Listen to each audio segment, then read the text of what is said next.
Comparison is the thief of joy. We live in a world today in which the internet and social media make things seem larger than life, with many people posting about their great successes and not posting so much about their failures.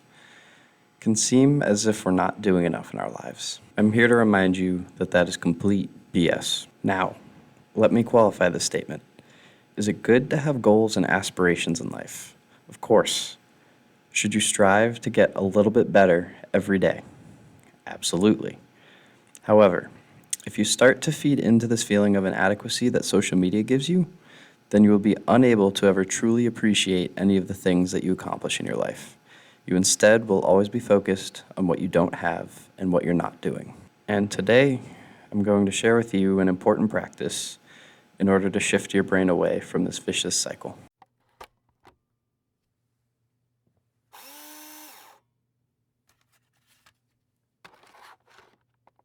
Loving the little things is the key.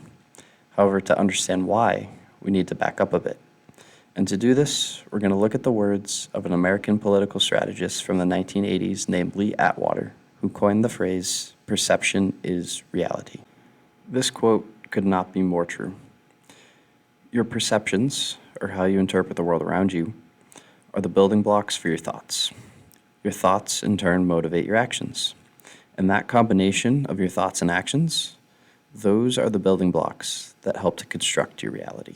To better illustrate this process, let's look at an example. Let's look back to that vicious social media cycle that I talked about during the intro. Remember that a person in this cycle is constantly looking at social media, where people are usually only posting about the great successes in their lives, nothing about the failures. In this scenario, the person who is looking at social media is perceiving the world around them through this lens, meaning that they're only viewing the great successes of others.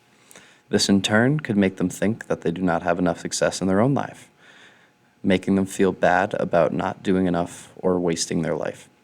These thoughts could then morph into various courses of action. For one example, the individual could become depressed and just stop trying in all aspects of their life.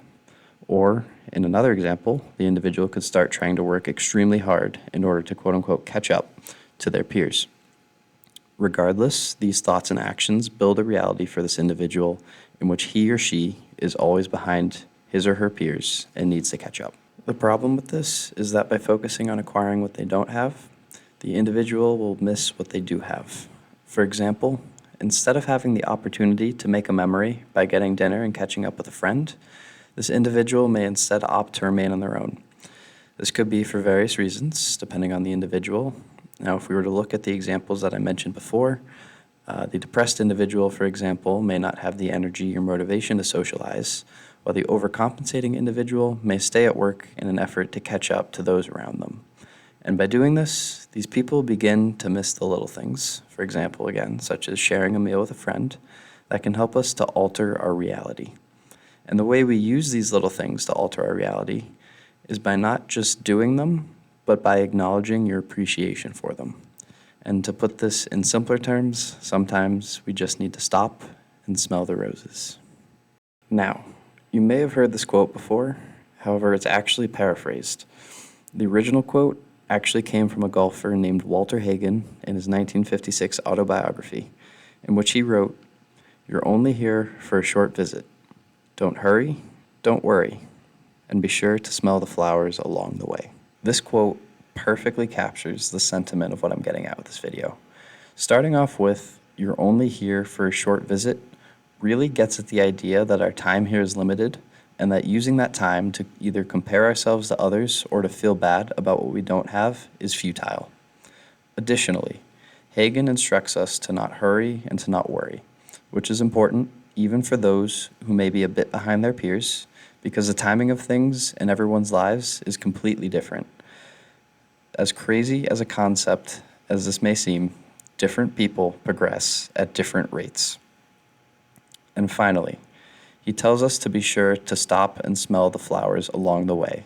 And by smell the flowers, he means appreciating those little things or those little moments in day-to-day life, such as, for example, having the opportunity to do something with a friend or family member.